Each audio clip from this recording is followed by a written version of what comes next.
अगर आप भी चाहते हैं तो बिहारी म्यूजिक से ऑडियो वीडियो सबसे पहले पहुंचे तो हमारे चैनल को सब्सक्राइब करें, लाल घंटी के दबाएं ताकि नए नए पहुंचे। Director Rupesh Roman Yadav.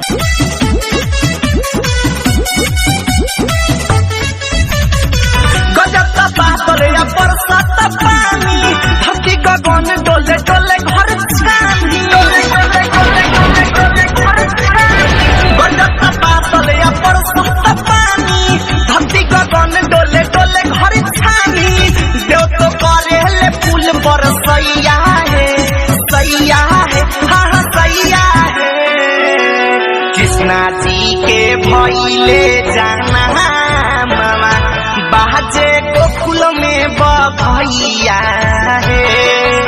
कान्हा जी के भइले जाना मामा बाजे गोकुल में बधैया है। तब प्रेम से बोली मुरली मनोहर की।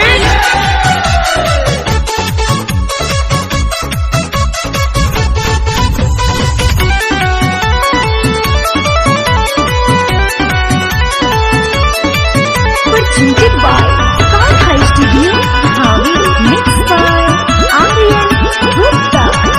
पति के नाश होई हो अपनी नाश होई हो, अब धरती पर देवतों के वास होई हो। पति के नाश होई हो अपनी नाश होई हो, अब धरती पर देवतों के वास होई हो। बनवा में मोर नाचे गोकुल में गोपिया, नंद यशोदा लुटावता रे मोतिया।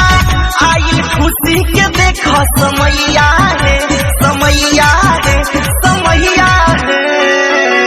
कान्हा जी के भइले जाना मामा बाजे गोकुल में बधैया